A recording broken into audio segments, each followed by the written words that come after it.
बच्चों, हम आपकी पाठ्यपुस्तक कृतिका का दूसरा अध्याय मेरे संग की औरतें पढ़ चुके हैं। आज हम इसके प्रश्नोत्तर करने जा रहे हैं। तो चलिए बच्चों, पहला प्रश्न देखते हैं।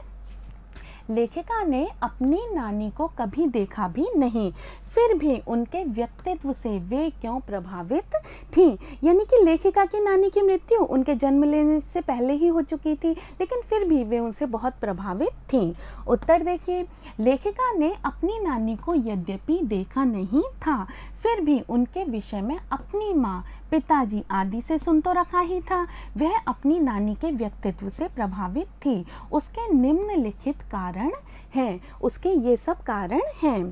पहला, लेखिका की नानी घर में पर्दा करती थी, यानी कि वे घूंघट निकाला करती थी, दूसरे पुरुषों से बात भी नहीं करती थी, परंतु अपनी बेटी की शादी उस नौजवान से करना चाहती थी जो स्वतंत्रता सेनानी प्यारेलाल शर्मा जैसा ही आज़ादी का सिपाही हो। यानी कि वे आज़ादी से इतना प्रेम करती थी कि अपनी बेटी के शादी ऐसे नौजवान से करना चाहती थी जो कि स्वतंत्रता सेनानी हो। उनके मन में देश की आज़ादी के लिए जुनून था।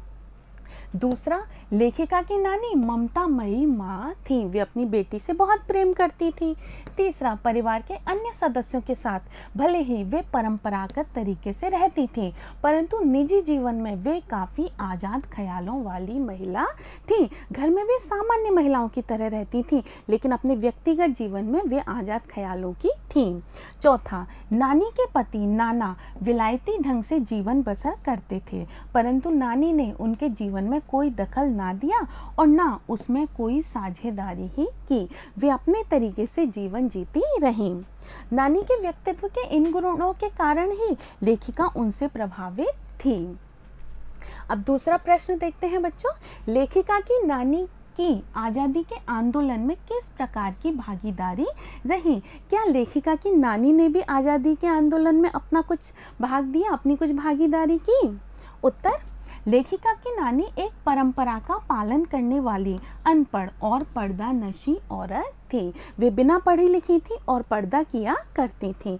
जब उनकी बेटी की उम्र 15 वर्ष हुई और उनको आभास हुआ कि वह जीवन के अंतिम दौर में है, तो उन्होंने अपने पति से कहकर उनके मित्र प्रसिद्ध क्रांतिकारी प्यारेलाल शर्मा को बुलाकर कहा कि वे उनकी पुत्री के लिए कोई स्वतंत्रता सेनानी वर ढूंढकर उनकी शादी करा दें। आज़ादी के आंदोलन में नानी का यह अप्रत्यक्ष योगदान था।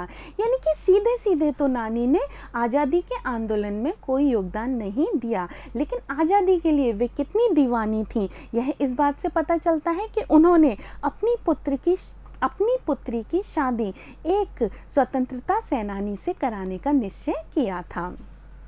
प्रश्न 3, लेखिका की माँ परंपरा का निर्वाह ना करते हुए भी सबके दिलों पर राज करती थी। इस कथन के आलोक में लेखिका के माँ के व्यक्तित्व की विशेषताएं लिखिए। लेखिका की माँ के अंदर कौन कौन सी विशेषताएं थीं? उत्तर, लेखिका की माँ की निम्नलिखित विशेषताएं थीं। पहला, लेखिका की माँ आजीवन गांधी जी के सिद्धांतों का पालन करते हुए सादा जीवन जीती रही और खादी की ही साड़ी पहनती रही, जबकि खादी की साड़ी पहनना उन्हें बहुत ज़्यादा मुश्किल भरा काम लगता था, लेकिन फिर भी वे इसका निर्वाह करती थी। लेखिका की माँ में खूबसूरती, नजाकत, गैर दुनियादारी के साथ ईमानदारी और निष्पक्षता इस तरह मिली जुली थी कि वे परिजात सी जादुई लगती थी। उनके अंदर जो गुण थे, उन गुणों के कारण वे परी के समान जादुई लगती थीं। ऐसा लगता था कि वे सामान्य इंसान नहीं हैं, कोई परी हैं। तीसरा, लेखिका की माँ के मन में आज़ादी का भरपूर जुनून था और उसे भरपूर निभाती भी थी। वे व्यक्तिगत रूप से स्वतंत्र रहना पसंद करती थी और देश की आज़ादी के प्रति भी उनके अंदर जुनून था। चौथा, लेखिका की माँ कभी झूठ नहीं बोलती थी, अतः सभी उनका आदर करते थे। पांचवा, लेखिका की माँ एक की गोपनीय बात दूसरे से नहीं कहती थी। वे एक की बात को अपने तक ही समेट करके रखती थी, इसी कारण उन्हें बाहर वाले अपना दोस्त मानते थे। छठा, लेखिका की माँ का व्यक्तित्व ऐसा प्रभावी था कि घर के कामों में उनसे राय ली जाती थी। उनका व्यक्तित्व बहुत प्रभावशाली था। प्रश्न तीसरा बच्चों, प्रश्न वही है, केवल इसका खा अलग है। लेखिका की दादी के घर के माहौल का शब्द चित्र अंकित कीजिए। उनकी दादी के घर का माहौल कैसा था, हमें शब्दों के द्वारा उसका एक चित्र खींचना है। उत्तर, लेखिका की दादी के घर का माहौल अन्य परिवारों से भिन्न था। परिवार के सदस्यों को बंधी बंधाई परंपरा से हटकर चलने की छूट थी। सब अपने अनुसार जीवन यापन कर सकते थे। उन्होंने अनावश्यक वस्त्रों का संचय नहीं किया। वो ज़्यादा कपड़े इकट्ठे नहीं करती थी। दूसरा, लेखिका की दादी के घर में लड़के लड़कियों में भेद नहीं किया जाता था। लड़के लड़की के अंदर कोई भी अंतर और भेदभाव नहीं किया जाता था। घर की महिलाओं को भी उचित सम्मान दिया जाता था। घर के महत्वपूर्ण कार्यों में उनकी राय ली जाती थी, यानी कि उनके परिवार में महिलाओं को काफ़ी स्वतंत्रता दी जाती थी। तीसरा, दादी के परिवार का माहौल धार्मिक था, यानी धर्म कर्म में रुचि रखते थे। चौथा, दादी के परिवार का वातावरण दबाव मुक्त था। दादी के परिवार में किसी पर भी कोई अनावश्यक दबाव नहीं डाला जाता था। किसी से जबरदस्ती कोई काम नहीं कराया जाता था। परिवार के किसी सदस्य पर कोई अपनी राय बलपूर्वक नहीं थोपता था। पांचवा, प्रत्येक व्यक्ति को अपना निजत्व होता है व्यक्तिगत स्वतंत्रता बनाए रखने की पूरी छूट थी।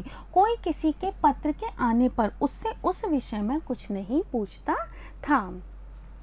प्रश्न 4 देखिए बच्चों, आप अपनी कल्पना से लिखिए कि परदादी ने पतोहू के लिए पहले बच्चे के रूप में लड़की पैदा होने की मन्नत क्यों मांगी। वे लड़का भी तो मांग सकती थी, ऐसा तो नहीं था कि उनके परिवार में कोई कन्या पहले थी ही नहीं। फिर भी उन्होंने पहला बच्चा लड़की होने की मन्नत क्यों मांगी थी। उत्तर, लेखिका की परदादी ने मंदिर में जाकर मन्नत मांगी थी कि उनकी पतोहू के प्रथम संतान लड़का ना होकर लड़की हो। इसका कारण यह था कि उनके मन में बेटे तथा बेटी में भेद नहीं था, उनके लिए दोनों बराबर थे।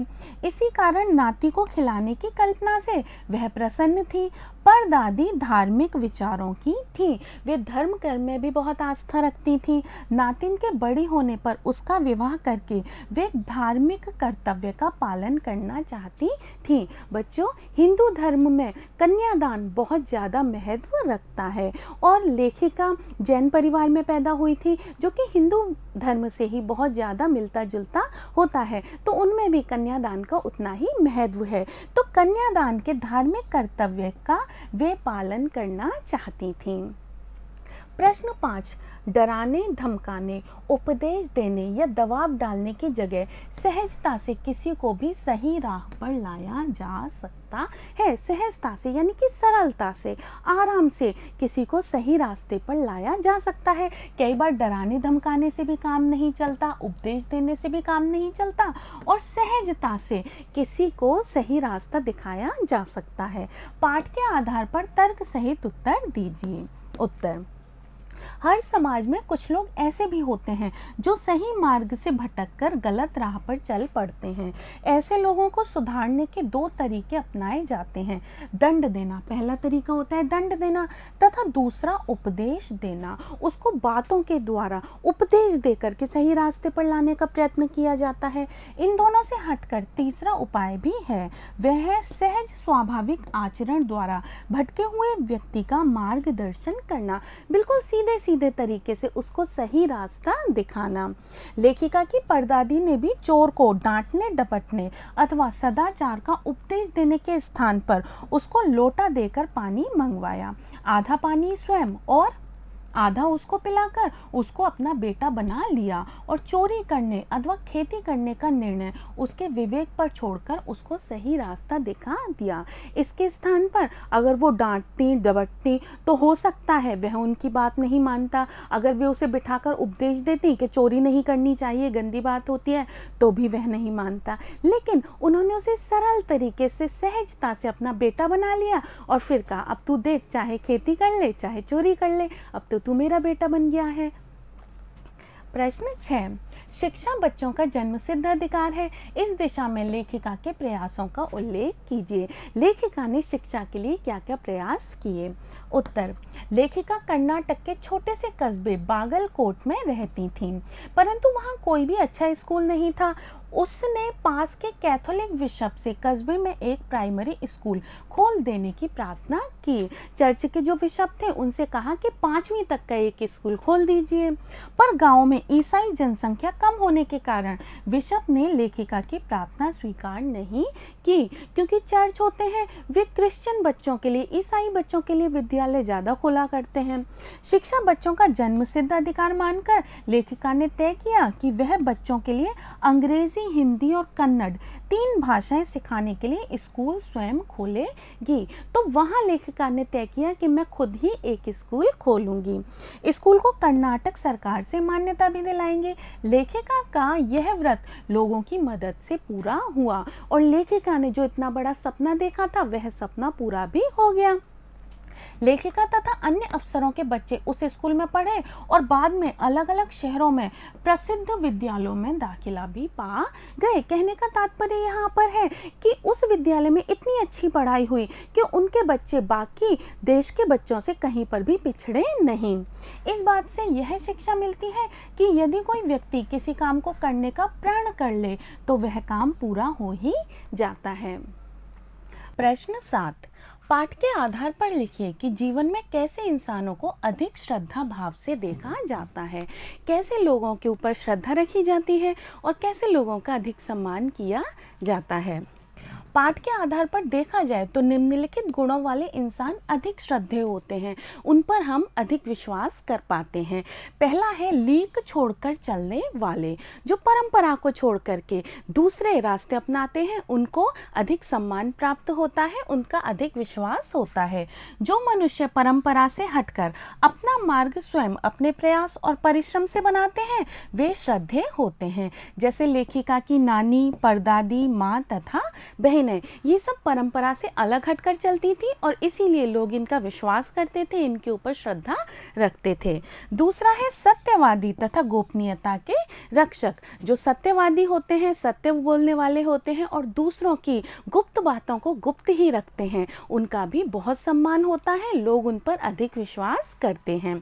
सत्य बोलने, जीवन में सत्याचरण रखने वाले तथा दूसरों की गोपनीयता को किसी पर व्यक्त न करने वाले भी श्रद्धा पाते हैं, जैसे लेखिका की माता।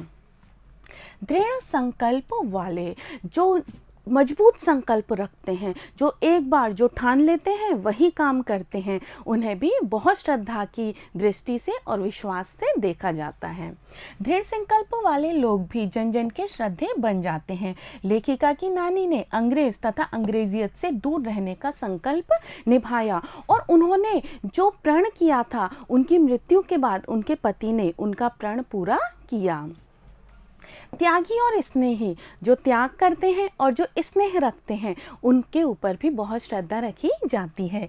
जीवन में त्याग करने वाले तथा दूसरों से स्नेह रखने वाले भी श्रद्धा पाते हैं। लेखिका की परदादी केवल 2 धोतियों से ही अधिक होने पर दूसरों को दे देती थी, क्योंकि उन्हें लगता था कि मेरा काम केवल 2 धोतियों से या 2 साड़ियों से ही चल जाता है। वे चोर जैसे व्यक्ति से भी स्नेह का व्यवहार करके उसे सन्मार्ग की प्रेरणा देती थी, इसीलिए लोग उन पर अधिक श्रद्धा रखा करते थे। देश प्रेमी, देश से प्रेम करने वाले सदैव श्रद्धेय होते हैं, उनके ऊपर तो हमेशा ही श्रद्धा रखी जाती है। लेखिका की नानी, माता तथा पिता देश की आज़ादी के लिए लड़ने वाले थे और इसी गुण के कारण श्रद्धा के पात्र थे, इसीलिए उनके ऊपर लोगों की श्रद्धा थी। प्रश्न 8, सच अकेलेपन का मजा ही कुछ और है। इस कथन के आधार पर लेखिका की बहन एवं लेखिका के व्यक्तित्व के बारे में अपने विचार व्यक्त कीजिए। तो इसका उत्तर देखते हैं बच्चों। लेखिका ने अपने बल पर ही रूढ़िवादी लोगों के मध्य रहकर नारी जागरण का काम किया।